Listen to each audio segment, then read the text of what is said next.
the untrained eye, these are toy cars racing around the track. However, behind the scenes is F1 grade technology.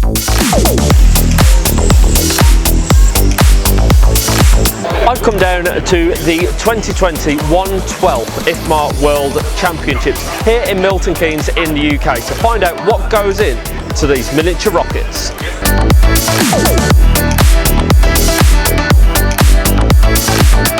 120 drivers from 19 different countries all over the world have come here to fight it out on the track. But before they can race, there's a whole load of preparation that goes into these cars.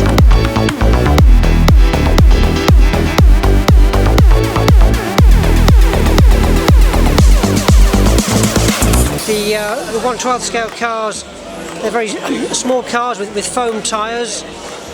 We have a single cell LiPo battery in the middle, a speed control, a large motor for the size of car, so they're very fast, very powerful. This particular car has oil-filled dampers here at the side, so you can see that as the car rolls, the dampers move, and then there's another damper for bump handling there. We've got a single spring for bump at the back and springs at the side for roll. The front suspension has a movement there on the kingpin, which is a little spring. This is the shell that goes on the car. The speeds these cars travel at, 60 miles an hour perhaps on the straight. Aerodynamics becomes extremely important, and the drivers will change the body shell design to suit different tracks and different handling characteristics. Once they're at the pits, before they can get onto the racetrack, they've got to get through this area here. This is the racetrack's equivalent of airport security. We make sure the cars are compliant with the rules.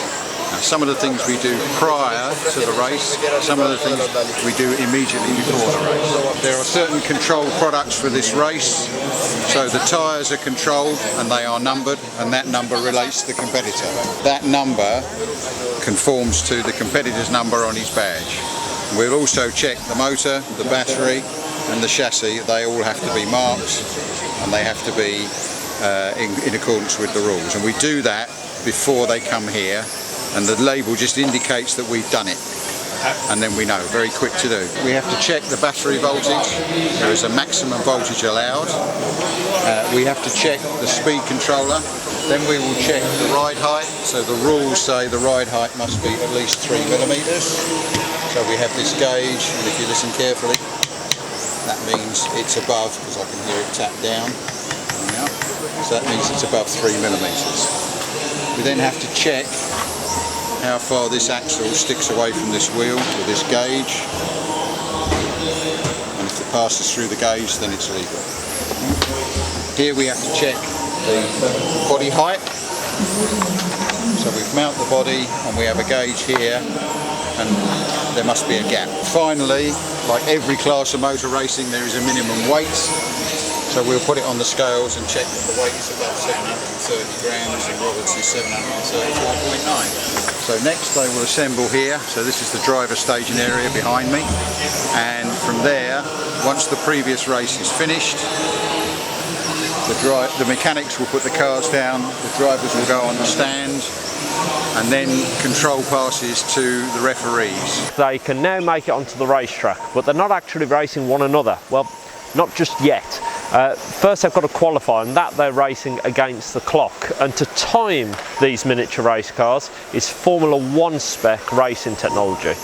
During qualifying, they're racing against the clock. So what we're looking for is the person that can do the most laps in the 8-minute race. And the person who does the most laps qualifies on pole position, and the person who does the least, in this case, qualifies 60th. And then there are finals of 10 cars. There's the top 10, the next 10, and so on. So they're not actually racing each other, they're racing against the clock. Some of the positions in qualifying are determined by well, hundredths of a second, literally. The timing device is a very small this is a transponder, so as it goes over the start-finish line, it sends a signal to a decoder which says which one it is. This is then fed into the computers, where it works out what the driver's actually done and the ranking, all down to 100th of a second. Computer compiles it, seeds everyone, all the way through the qualifying, which is 6 rounds, best 3 to count. It matters where they finish in each round to determine what final they're in on Sunday. On Sunday in the finals, the drivers will go out 3 times. 2 to count. So obviously what they want to do is go out and win 2. And they want it to be first 2 because they don't want to have to go out the 3rd time and fight against somebody else for that title. It's more exciting for us, but that's what the drivers want. What we'd prefer to see is one person win 1 final, and then the second one won by someone else, and then so we know there's a competition for the World Championship. So if you want to become a world champion, you have to start somewhere, and obviously you have to go and get a car, you have to go and get all the peripherals that you've seen in the other parts of the video, etc. But the advice is first of all, go and find a club, because the club can help you. You'll benefit from going to the club in several ways. First of all, you might not have to buy a very expensive car because they may lend you one. Make sure you're enjoying what they do. When you've learnt the skill and you've learnt what they do, once you've got the basic skills of radio control, you can go wherever you want. You can pick whatever class you want. You can then look around, okay, a bit more travelling. Once you're proficient at the club, you'll probably move on to a national or a regional meeting. Once you're in the nationals, you'll see the top end of the field. They'll be going to the Euros, they'll be off to the Worlds. It's open to you as long as you can qualify. So basically you'll be off to the Euros, exotic places within Europe, the Worlds. Every 2 years in your chosen class, you'll be able to compete against the likes of the drivers that won the roster today.